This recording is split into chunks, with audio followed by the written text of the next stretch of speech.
Hello, friends. Whew, it's Friday. We made it through another week. That's something to be really proud of. We made it. Week two. Oh my gosh. All right. So let's recap. Last chapter, Mr. Collins came to visit. He was super insufferable. Still is. The family has walked to Meryton. They've been visiting their Aunt Phillips.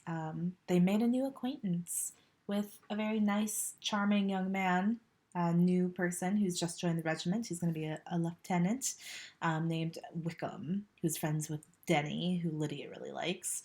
There's too many people in this book. Anyway, we've made a new acquaintance with a man named Wickham. And now the family is about to go to dinner at their aunt's house, where Wickham and some of the other men from the regiment will also be in attendance. Attendance. It's been a long week. Okay, here we go. Chapter 16.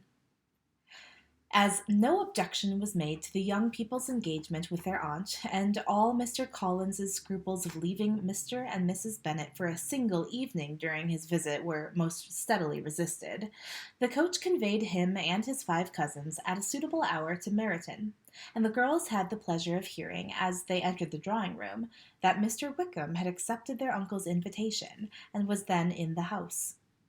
When this information was given, and they had all taken their seats, Mr. Collins was at leisure to look around him and admire, and he was so much struck with the size and furniture of the apartment that he declared he might almost have supposed himself in the small summer breakfast parlour at Rosings, a comparison that did not at first convey much gratification. But when Mrs. Phillips understood from him what Rosings was, and who was its proprietor, when she had listened to the description of only one of Lady Catherine's drawing-rooms, and found that the chimney-piece alone had cost £800, she felt all the force of the compliment, and would hardly have resented a comparison with a housekeeper's room. In describing to her all the grandeur of Lady Catherine and her mansion, with occasional digressions in praise of his own humble abode, and the improvements it was receiving, he was happily employed until the gentlemen joined them, and he found in Mrs. Phillips a very attentive listener, whose opinion of his consequence increased with what she heard, and who was resolved to retail it all among her neighbours as soon as she could. To the girls, who could not listen to their cousin, and who had nothing to do but to wish for an instrument and examine their own indifferent imitations of china on the mantelpiece, the interval of waiting appeared very long. It was over at last, however. The gentleman did approach, and when Mr. Wickham walked into the room, Elizabeth felt that she had neither been seeing him before, nor thinking of him since, with the smallest degree of unreasonable admiration. The officers of the Shire, which I gotta show you, like, it prints this weird dash. Like, I don't know what that means. Basically, like the Blankshire, were in general. The officers of the Blankshire were in general a very creditable. Creditable. Oh my gosh, my mouth does not want to say creditable. Credit. The officers were in general a very respectable, gentleman-like set, and the best of them were of the present party. But Mr. Wickham was as far beyond them all in person, countenance, air, and walk as they were superior to the broad-faced, stuffy Uncle Phillips, breathing port wine, who followed them into the room. Mr. Wickham was the happy man towards whom almost every female eye was turned, and Elizabeth was the happy woman by whom he finally seated himself, and the agreeable manner in which he immediately fell into conversation, though it was only on its being a wet night, and on the probability of a rainy season, made her feel that the commonest, dullest, most threadbare topic might be rendered interesting by the skill of the speaker. With such rivals for the notice of the fair as Mr. Wickham and the officers, Mr. Collins seemed to sink into insignificance. To the young ladies he certainly was nothing, but he had still at intervals a kind listener in Mrs. Phillips, and was by her watchfulness most abundantly supplied with coffee and muffins. Oh my gosh, it is snowing outside. Wow, it was total. Okay, sorry. My window is right behind my computer, and I just saw movement out of the corner of my eye. Yeah. Wow, big fluffy flakes are coming down. All right. Okay. When the card tables were placed, he had an opportunity of obliging her in return by sitting down to whist. I know little of the game at present, said he, but I shall be glad to improve myself, for in my situation in life. Mrs. Phillips was very thankful for his compliance, but could not wait for his reason. Mr. Wickham did not play at whist, and with ready delight was he received at the other table between Elizabeth and Lydia. At first there seemed danger of Lydia's engrossing him entirely, for she was a most determined talker, but being likewise extremely fond of lottery tickets, she soon grew too much interested in the game, too eager in making bets and exclaiming after prizes to have attention for anyone in particular. Allowing for the common demands of the game, Mr. Wickham was therefore at leisure to talk to Elizabeth, and she was very willing to hear him, though what she chiefly wished to hear she could not hope to be told, the history of his acquaintance with Mr. Darcy. She dared not even mention that gentleman. Her curiosity, however, was unexpectedly relieved. Mr. Wickham began the subject himself. He inquired how far Netherfield was from Meryton, and, after receiving her answer, asked in a hesitating manner how long Mr. Darcy had been staying there. About a month, said Elizabeth, and then, unwilling to let the subject drop, added, he is a man of very large property in Derbyshire, I understand. Yes, replied Wickham, his estate there is a noble one. A clear 10,000 per annum. You could not have met with a person more capable of giving you certain information on that head than myself, for I have been connected with his family in particular manner from my infancy. Elizabeth could not but look surprised. You may well be surprised, Miss Bennet, at such an assertion, after seeing, as you probably might, the very cold manner of our meeting yesterday. Are you much acquainted with Mr. Darcy? As much as I ever wished to be, cried Elizabeth warmly. I've spent 4 days in the same house with him, and I think him very disagreeable. I have no right to give my opinion, said Wickham, as to his being agreeable or otherwise. I'm not qualified to form one. I have known him for too long and too well to be a fair judge. It is impossible for me to be impartial.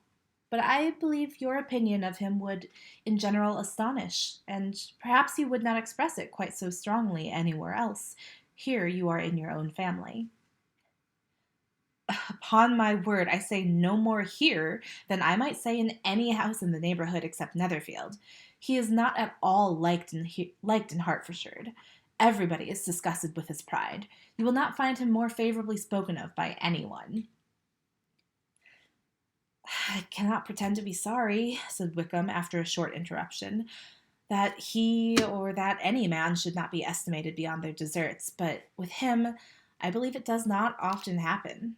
The world is blinded by his fortune and consequence, or frightened by his high and imposing manners, and sees him only as he chooses to be seen. I should take him, even on my slight acquaintance, to be an ill-tempered man. Wickham only shook his head. I wonder, said he, at the next opportunity of speaking, whether he is likely to be in this country much longer. I don't know, but I heard nothing of his going away when I was at Netherfield. I hope your plans in favor of the Blankshire will not be affected by his being in the neighborhood. No, it's not for me to be driven away by Mr. Darcy. If he wishes to avoid seeing me, he must go. We are not on friendly terms, but it always gives me pain to meet him, and I have no reason for avoiding him but what I might proclaim before all the world, a sense of very great ill usage, and most painful regrets at his being what he is.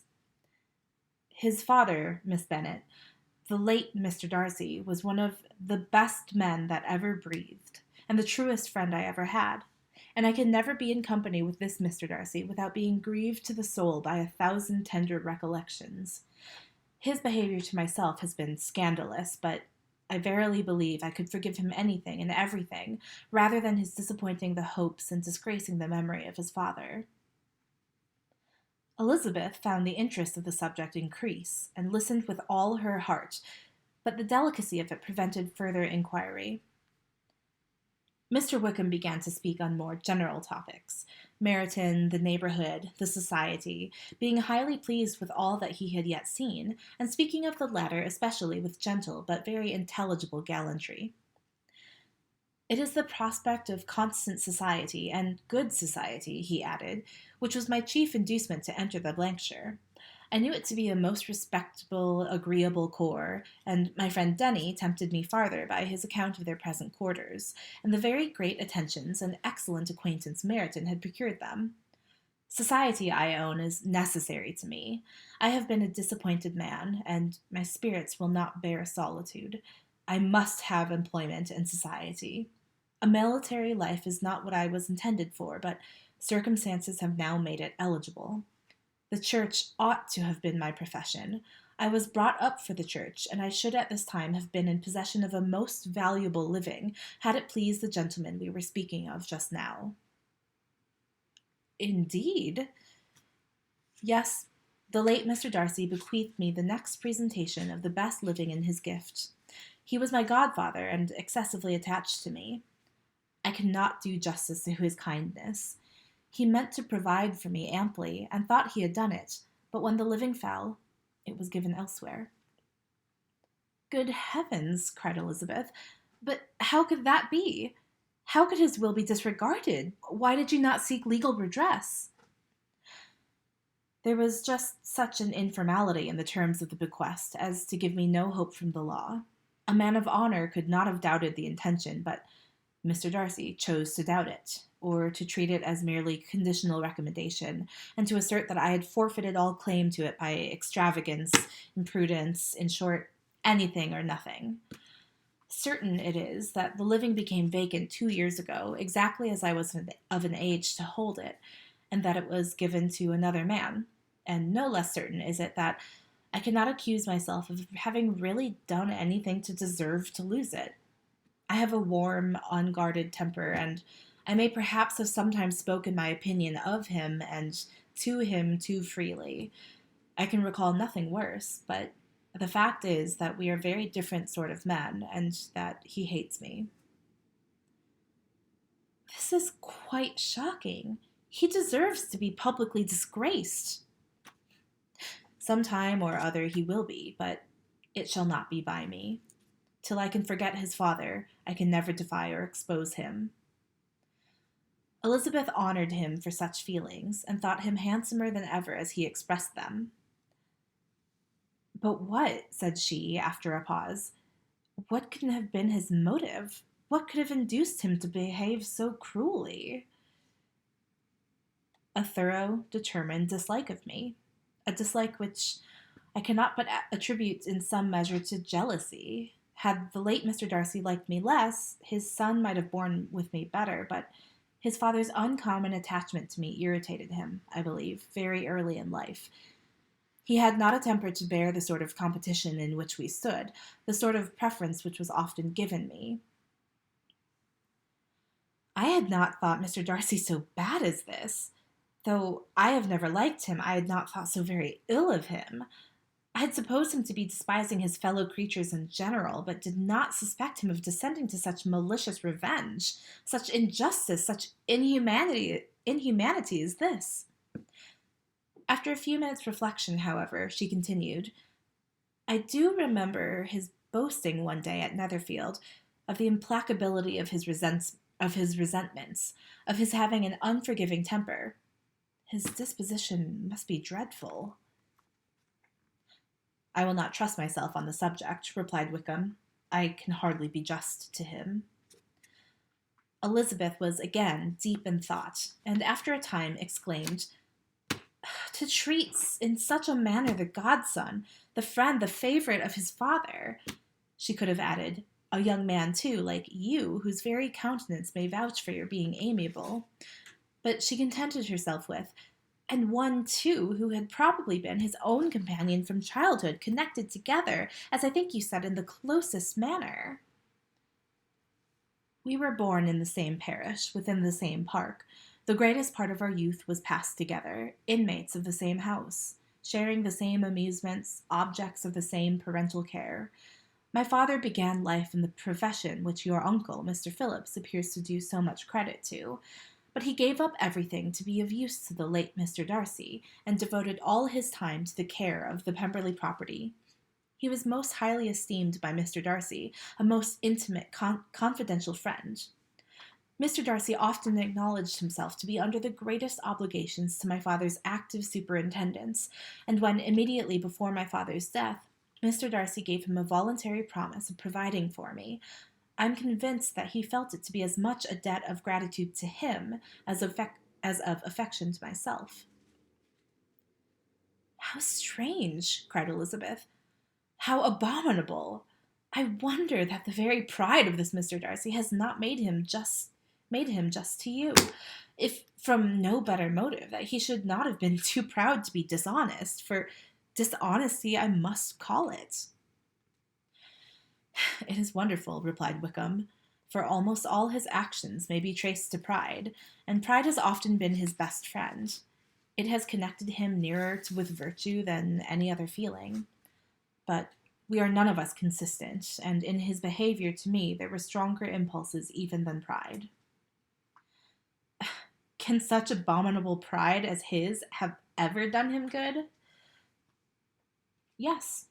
It has often led him to be liberal and generous, to give his money freely, to display hospitality, to assist his tenants and relieve the poor.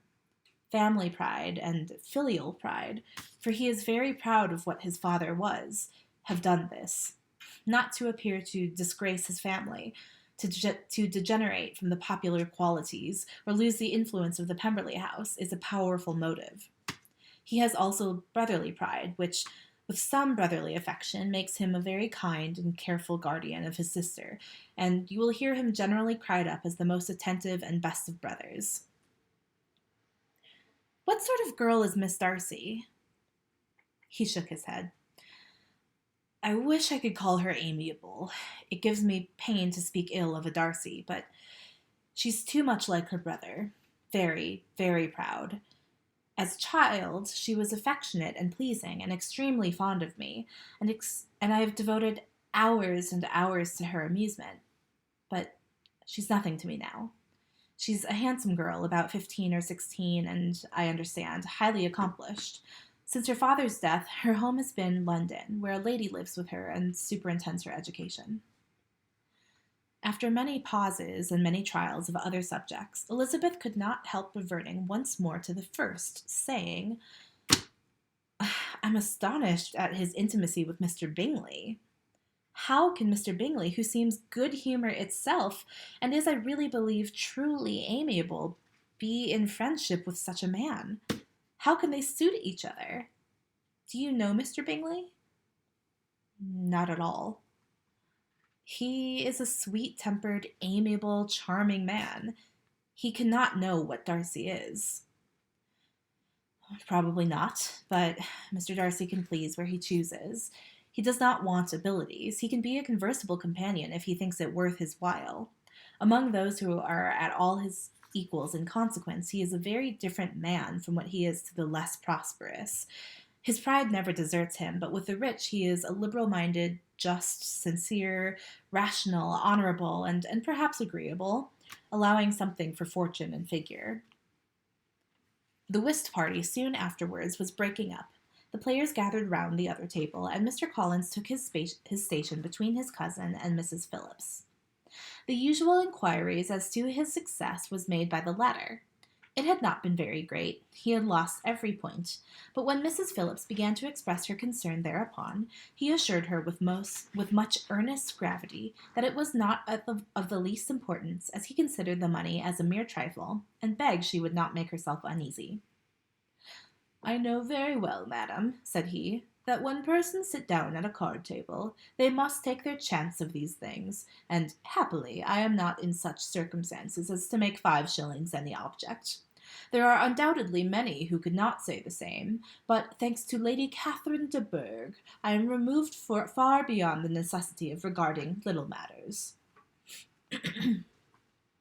Mr. Wickham's attention was caught. and after observing Mr. Collins for a few moments, he asked Elizabeth in a low voice whether her relation were very intimately acquainted with the family of de Bourgh. Lady Catherine de Bourgh, she replied, has very lately given him a living. I hardly know how Mr. Collins was first introduced to her notice, but he certainly has not known her for long. You know, of course, that Lady Catherine de Bourgh and Lady Anne Darcy were sisters.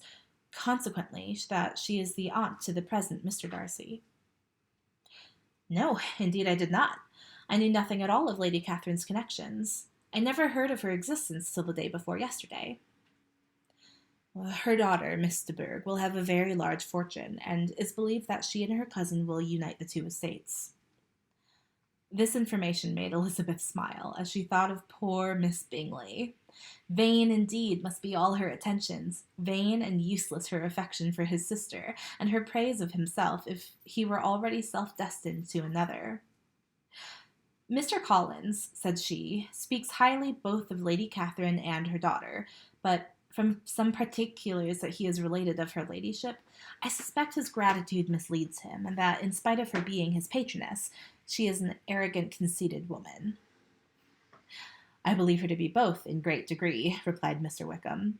I have not seen her for many years, but I very well remember that I never liked her, and that her manners were dictatorial and insolent.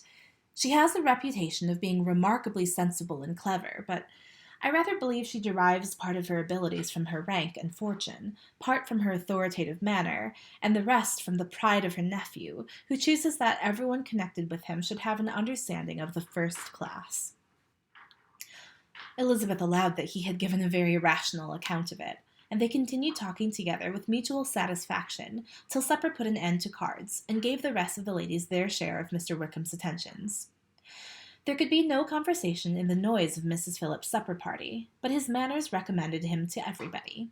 Whatever he said well, and whatever he did, done gracefully. Elizabeth went away with her head full of him. She could think of nothing but of Mr. Wickham, and of what he had told her all the way home, but there was not time for her to even mention his name as they went, for neither Lydia nor Mr. Collins were once silent. Lydia talked incessantly of lottery tickets, of the fish she had lost and the fish she had won, and Mr. Collins in describing the civility of Mr. and Mrs. Phillips, protesting that he did not in the least regard his losses at whist, enumerating all the dishes at supper, and repeatedly fearing that he had crowded his cousins. Had more to say than he could well manage before the carriage stopped at Longbourn House. That was an eventful evening. All right, that's it for this week. We'll check back in with chapter 17 on Monday at 7 p.m. MST. In the meantime, everyone, enjoy your weekends. I know that weekends don't mean the same thing anymore, but I hope that you find some fun activity to try. I hope that you are spending some time caring for your mental health, your physical health, and working on relationships and working on, nourishing your soul as well. So I will see you all on Monday. We'll catch back up with this very silly, very dramatic family. Stay safe, stay healthy.